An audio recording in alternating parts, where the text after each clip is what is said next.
C'est une découverte qui pourrait bien révolutionner la médecine. Imaginez une molécule complètement naturelle qui permettrait de lutter contre la douleur au même titre qu'un médicament de synthèse. Eh bien, cette molécule existe, elle vient de cet arbuste communément appelé Nauclea latifolia, le pêcher africain. Et elle est aussi puissante que le tramadol, un médicament dérivé de l'opium et connu pour ses vertus antidouleur. Cette découverte, figurez-vous, a été faite au Cameroun par un laboratoire grenoblois dirigé par le professeur Hassen Boumengel. Professeur, bonsoir. Merci d'être avec nous. C'est donc, pour bien comprendre, dans une racine comme celle-ci, que vous avez découvert un équivalent à la morphine. C'est bien ça? Oui, c'est bien ça. Oui, oui. Expliquez-nous un petit peu comment s'est fait cette découverte.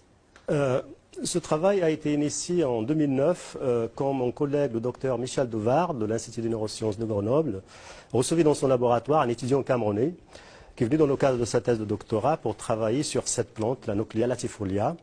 Il est arrivé dans ses valises avec des extraits et des racines de cette plante. Et il voulait tester ces extraits sur des modèles animaux de la douleur. Parce que le village se soignait avec cette racine.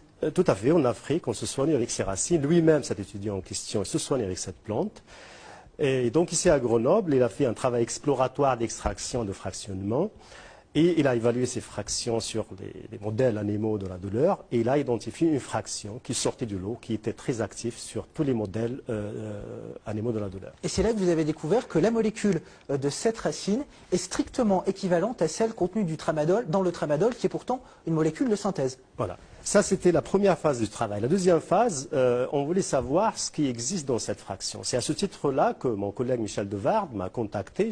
J'appartiens à le laboratoire du département de pharmacologie moléculaire de la faculté de pharmacie de l'Université Joseph Fauré, qui est également rattaché au CNRS, et nous a demandé de voir ce qu'il y a dans cette fraction.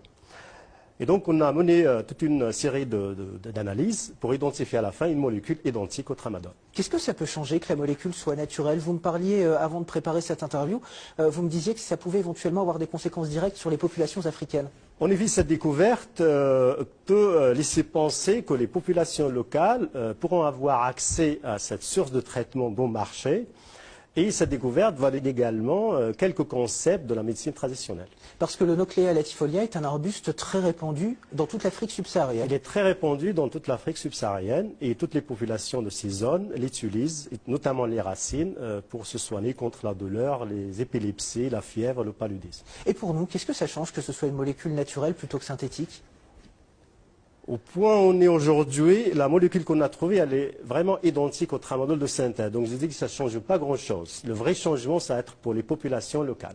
Alors, le tramadol est connu commercialement sous le nom de Diantelvic, un médicament placé sous surveillance par les autorités, oui, notamment à cause de ses effets secondaires très puissants et aussi pour un côté psychotrope. Oui.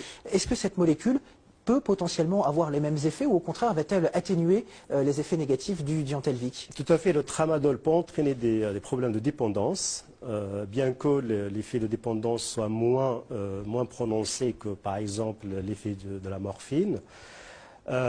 L'autre problème qui peut survenir en surconsommant les racines de cette plante, c'est lié à la toxicité des autres molécules présentes dans les racines.